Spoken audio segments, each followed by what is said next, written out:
Hər kəsə salam. Bu gün mən sizə 15 mart 11-ci sinif buraxılış imtahanının suallarını izah edəcəm. Baxaq 61-ci sualı. Deyir, kəsri ixtisar edin. Deməli, surətdə a kvadratı minus b kvadratı müxtəsər vurma düsturuna görə olacaq 5a minus 4 vurulsun 5a plus 4. Məxrəci olduğu kimi saxlasın. 5a plus 4. Və burada 5a plus 4-lər ixtisar gedir. Qalır 5a minus 4. Doğru cavab D variantı. Baxaq 62-ci sualı. Deyir, fx bərabərdir 2x plus 3 bölünsün x kvadratı plus 2 olarsa f3-ü hesablayın. f3 yəni arqumentin yerinə 3 yazıb hesablayırıq. X-in yerinə 3 yazanda olacaq 2 vur 3 üstəgəl 3 bölünsün 3-ün kvadratı plus 2. Surətdə olacaq 9, məxrəcdə olacaq 11. Doğru cavab 11-dir 9. Baxaq 63-ə deyir, trapesiyanın sahəsini tapın.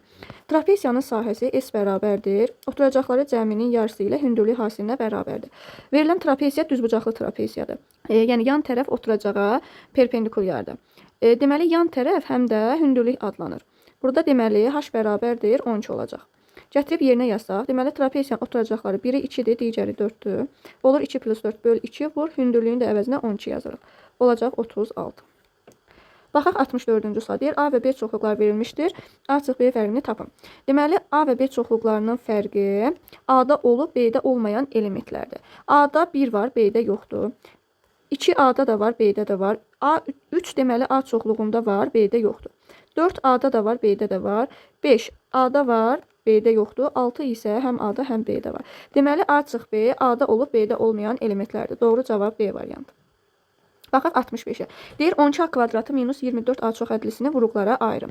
Deməli, çoxədlinin vuruqlara ayırması çoxədlini bir neçə vuruğun hasili şəklində göstərilməsidir. Burada biz ortaq vuruğu mötərizə xaricinə çıxarsaq, yəni ortaq vuruq 12a-dır. Olacaq a minus 2. Doğru cavab C variantı. Baxaq 66-ya. Permutasiya 4 elementdən 4 faktorial deməkdir. Olur 4 faktorial da 1-dən 4-ə qədər ədədlərin hasilidir. 1 vur, 2 vur, 3 vur, 4. Olacaq 24. Permutasiya 3 elementdən 3 isə 3 faktorial. Yəni 1-dən 3-ə kimi ədədlərin hasili olur 6. Bizdən bunların cəmini istəyir, olacaq 30. Doğru cavab C variantı. 67-yə baxaq. Deyir, A bərabərdir kosinus 271 və B bərabərdir tangens mənfi 187 ədədlərinin işarələrini müəyyən edin.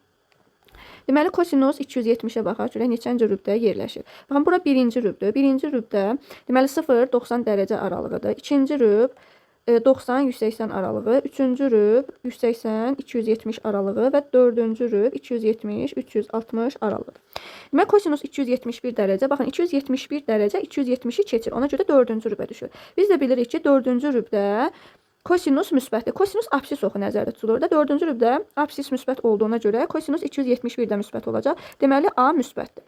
Tangens mənfi 187 dərəcəyə baxaq. Bilirik ki, tangens funksiyası tək funksiyadır. Yəni, tangens mənfi 187 dərəcə olacaq mənfi tangens 187 dərəcəyə. 187 dərəcə 3-cü rübə düşür. 3-cü rübdə tangens müsbətdir. Qarşıda mənfi olduğuna görə deməli mənfi olacaq. Deməli, B kiçikdir 0 olur. A müsbət, B mənfi. Doğru cavab A variantı. Baxaq 68-ə.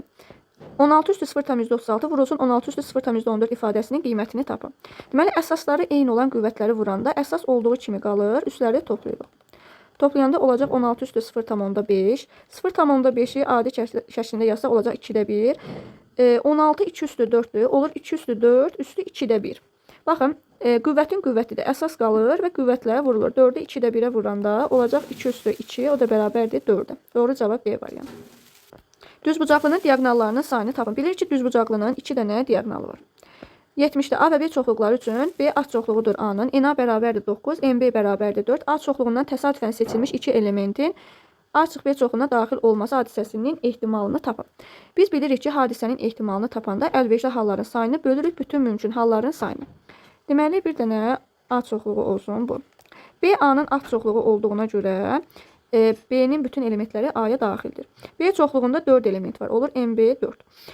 Baxın, deməli B-nin bütün elementləri A-ya daxildir. Onda ancaq A-ya daxil olan elementlər olacaq 5 dənə. Çünki A-nın 9 elementi var.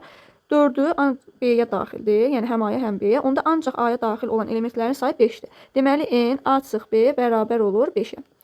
İndi bizə deyir ki, A çıxbiyyə çoxluğuna daxil olması hadisəsinin ehtimalı, yəni 2 element seçilir ENA-da. A çoxluğunda 9 element var. Onda bütün mümkün halların sayı kombinezon 9 elementdən 2-dir. Olur 9 faktorial bölünsün 2 faktorial vurulsun 7 faktorial. Baxaq. Baxın 9 faktorial 1-dən 9-a kimi ədədlərin hasildir. 7 faktorial da 1-dən 7-yə kimi ədədlərin hasildir. Və bunlar ixtisar gedir. Surətdə qalır 9 vur 8, məxrəcdə 2-dir. Bunlar ixtisar gedir, qalır 36. Deməli bütün mümkün halların sayı 36-dır. Baxaq əlverişli halların sayını. Əlverişli hallar nədir? Seçilmiş 2 elementin A çıx B çoxluğuna daxil olması. Deməli, A çıx B çoxluğunda 5 element var. Bu 2 element, bax bu 5 elementin içərisindən seçilir. Ona görə də olacaq kombinezon 5 elementdən 2. Və bunu da hesablasaq 5 faktorial bölünsün 2 faktorial vurulsun 3 faktorial. 5 faktorial ilə 3 faktorial ixtisar gedir. Surətdə qalır 5 vur 4. Məxrəc 2-dir. 4 ilə 2 ixtisar gedir, qalır 10.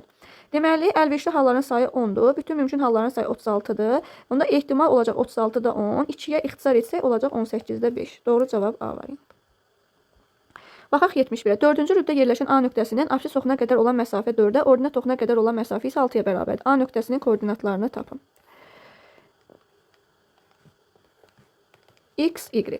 Deməli, 4-cü rübdə bilirik ki, absis müsbətdir, ordinat mənfidir. Tutaq ki, bu olsun A nöqtəsi. A nöqtəsi. A nöqtəsindən absis oxuna qədər olan məsafə. Baxın, bu məsafə 4-dür. Ordinat oxuna qədər olan məsafə isə 6-dır. Baxın, bu məsafə 6-dır. Və biz bilirik ki, buradan bura qədər məsafə 4 olduğuna görə buradan bura qədər olan məsafə də 4 olur və ordinat oxunda 0-dan aşağı mənfidir axı. Ona görə bura olacaq mənfi 4. Bu nöqtə olur mənfi 4 nöqtəsi. Və baxaq, başqa rənglə göstərim. Baxın, A nöqtəsindən ordinat oxuna qədər olan məsafə 6 olduğuna görə buradan bura qədər olan məsafə də 6-dır və absis oxu müsbət hissəsi olduğuna görə baxın bu nöqtənin koordinatı da olacaq 6. Deməli baxın A nöqtənin absisi, yəni A nöqtəsinin absisi 6 olur, ordinatı da mənfi 4. Doğru cavab C variantı. Baxaq 72-yə deyir, ABC 3 bucağında bucaq C 90 dərəcə olarsa kosinus alfa vur tangens betanı hesablayın. Deməli biz bilirik ki, düzbucaqlı 3 bucaqda 2 bucağın kosinusu bitişik katetin hipotenuza nisbətidir. Alfaya bitişik katet A-dır, hipotenuz C-dir. Olacaq A bölü C. İti bucağın tangensi isə, baxın, yəni tangens betanı dediyinə görə, iti bucağın tangensi qarşıdakı katetin bitişik katetə nisbətidir. Olacaq A bölünsün B. Və burada kosinus alfa vurulsun tangens beta hasilini soruşur. Olacaq A bölü C vurulsun A bölü B. A kvadratı bölünsün BC olur. Doğru cavab B variantı. Baxaq 73-ə. Kosinus 20 dərəcə A olarsa sinus 10 dərəcəni A ilə ifadə edin. Kosinus 2 alfa bərabərdir. Kosinus kvadratı alfa çıxılsın sinus kvadratı alfa. Baxın bu düsturda. Deməli bunun həm də başqa bir düsturu var. Burada kosinus kvadratı alfanın əvəzinə biz 1 minus sinus kvadratı yazsaq, olacaq 1 minus 2 sinus kvadratı alfa. Bu düstura əsasən yazıram. Kosinus 20 dərəcə bərabərdir. 1 minus 2 sinus kvadratı 10 dərəcə olacaq. İndi gətirib burada yerinə yazsam və buradan sinus 10 dərəcəni tapaq. Gəlin, əvvəlcə sinus 10 dərəcəni tapaq, sonra yerinə yazaq. Burada olacaq 2 sinus kvadratı 10 bərabərdir. 1 minus kosinus 20. Və burada sinus 10 dərəcə bərabərdir. Kök altında 1 minus kosinus 20 bölünsün 2. Gətirib burada yerinə yazsaq, kosinus 20-nin əvəzinə A yazılır. Olur 1 minus A bölünsün 2. D variantı. Baxaq 74. Deyir ki, oturacağının perimetri 15, yan tili isə 9 olan düz prizmanın yan səthinin sahəsini tapın. Düz prizma yan til oturacağa perpendikulyar, yəni oturacaq müstəvisinə perpendikulyar olan prizmadır. Yəni bu düz prizma da yan til həm də hündürlük olur. Deməli, yan til 9-dursa hündürlüyü də 9 olacaq və düz prizmanın yan səthinin sahəsi P oturacaq vurulsun H-dır. Olacaq 15 vur 9, 135. Baxaq 75-ci suala. Deyir ki, uzunluqları 500 metr və 300 metr olan iki tuneldən birincinin son nöqtəsi ilə ikincinin başlanğıc nöqtəsi arasındakı məsafə 15 kilometrdir. Uzunluğu 200 metr və sürəti 64 km/saat olan qatar birinci tunelə girməyə başladığı andan neçə dəqiqə sonra ikinci tuneldən tamamilə çıxar? Biz əvvəlcə metrlə verilibdir, kilometrə çevirək. Deməli, birinci tunelin uzunluğu 500 metrdir. Biz bunu kilometrə çevirsək olacaq 0,5 kilometr. Bu birinci tunelin uzunluğu. İkinci tunelin uzunluğu 300 metrdir. Bunu da kilometrə çevirsək olacaq 0,3 kilometr. Bu da ikinci tunelin uzunluğu. Bir də qatarın uzunluğu var 200 metr. Bunu da kilometrə çevirsək olacaq 0,2 kilometr. Bu da qatarın uzunluğu. İndi baxaq, burada deməli bizdən soruşulur ki, birinci tunelə girməyə başladığı andan ikinci tuneli bitirdiyi an soruşulur da. Yəni belə deyim, qatar baxın, birinci tuneli girməyə başladığı andan ikinci tuneldən tamamilə çıxdığı ana qədər. Yəni baxın, birinci tuneli tam keçməsi üçün o, yəni öz uzunluğu qədər yol gedir. Daha sonra ikinci tuneldə keçməsi üçün o öz uzunluğu qədər yol getməlidir. Onda ümumi yol, getdiyi yol olacaq birinci tunel.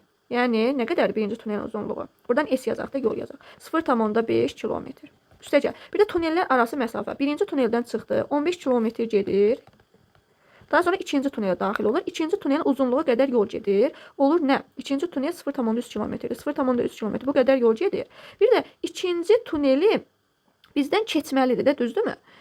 Yəni tamamilə çıxmalıdır. Çıxması üçün də öz uzunluğu qədər yol getməlidir də qatar. Öz uzunluğu. Öz uzunluğu da 0,2-dir. Yəni ümumi getdiyi yol bax budur. Bunu da hesablasaq olacaq nə? 16 kilometr. Deməli qatar birinci tunelə girməyə başladığı andan ikinci tunelə tamamilə çıxdığı ana qədər ümumi 16 kilometr yol getməlidir. Onda bizdə 64 km/saat sürəti veribdir. V də 64 km/saatdır. Bizdən zamanı soruşur. T-ni tapanda gedilən yolu sürətə bölürük. Olacaq 16 bölünsün 64, yəni 4də 1 saat. Bizdən dəqiqəni soruşur. 1 saat 60 dəqiqədir. 4də 1-i 60-a vururuq, olur 15 dəqiqə. Doğru cavab 15. Baxaq 76-ya. Deyir, loqaritma 2 əsasdan, loqaritma kvadratı 2 əsasdan x minus 3 loqaritma 2 əsasdan x plus 4 bərabər üstənliyinin kökləri hasilini tapın. Burada deməli, loqaritma kvadratı 2 əsasdan x minus 3 vurulsun loqaritma 2 əsasdan x plus 4 bərabər olur. Baxın, 2 üstü 3-ə. 2 üstü 8-dir. Və 8-i sol tərəfə keçirsək, olacaq loqaritma kvadratı 2 əsasdan x minus 3 vurulsun loqaritma 2 əsasdan x minus 4 bərabərdir 0. Biz burada loqaritma 2 əsasdan x-i t ilə əvəz edirik. Olur kvadrat tənlik t kvadratı minus 3t minus 4 bərabərdir 0. V teoreminə görə kökləri tapsaq t1 4, t2 mənfi 1-dir. Onda gətir burada yerinə yazsaq. Loqaritma 2 əsasdan x bərabər olur 4-ə. Onda x1 bərabər olur 2 üstü 4, 16. Loqaritma 2 əsasdan x bərabərdir mənfi 1, x2 də bərabər 2 üstü mənfi 1, yəni 2-də 1. Da bunların hasilini soruşur. Köklərin hasili x1 vur x2 də bərabər olur 16 vur 2-də 1, yəni 8. Doğru cavab 8. Baxaq 77-yə. Deyir, x kvadratı minus 6x minus 7 eşitdir 0 bərabərsizliyinin tam həllərinin cəmini tapın. Biz bunu intervallarla həll edə bilərik. Bunu əvvəlcə köklərini tapaq. V teoreminə görə kökləri olacaq x1 7, x2 mənfi 1-dir. Və bunu ədəd oxunda qeyd edək. Mənfi 1, 7. Deməli, burada olacaq, buranı silim. Olacaq nə? X plus 1 vurulsun x minus 7. Kiçikdir 0-dan. Və burada mənfi 1-dən solda mənfi 2 versək, mənfi 2 verib yoxlayaq. Görə mənfidir yoxsa müsbət. Mənfi 2-nin üstünə 1 gəl mənfi. Burada olur mənfi. Mənfini mənfiyə vururuq müsbət. Mənfi 1, 7 aralığında 0 verib yoxlasa, 0 verəndə bu olur müsbət, bu olur mənfi. Müsbəti mənfiyə vuranda mənfi. 7 müsbət sonsuz aralığında da 8 verib yoxlasaq, hamısı müsbət olacaq. Demək, kiçikdir 0-ın həllini soruşur. Kiçikdir 0-ın həlli olacaq mənfi 1, 7. Burada bizdən tam həllərin cəmini soruşur. Tam həlləri olacaq 0-dan 6-ya kimi. Yəni 0, 1, 2, 3, 4, 5, 6. Və bunların cəmini tapsaq 3, 6, 10, 15, 21. Doğru cavab 21. Baxaq 78-ə. Deyir, loqaritma 2 əsasdan kök altında 14 plus 2, loqaritma 3 əsasdan kök altında 7 plus 10-luq loqaritma 100 ifadəsinin qiymətini tapın. Əvvəlcə baxın, buradan başlayıb hesablasaq. 10-luq loqaritma 100 bizə verir 2-ni. Çünki bunun əsası 10-dur, yazılmır da 10-luq loqaritmadır. 10 üstü 2 100 verir. Deməli, bu 2-dir. Bura 2 yazanda olur kök altında 9, ondan 3 çıxır. Loqaritma 3 əsasdan 3 bizə verir 1, 2-ni 1-ə vururuq. 2, 14-ün üzərinə 2 gəlir 16, kök altı 16-dan 4 çıxır. Sonda olur loqaritma 2 əsasdan 4. Bu da bizə verir 2-ni. Doğru cavab 2.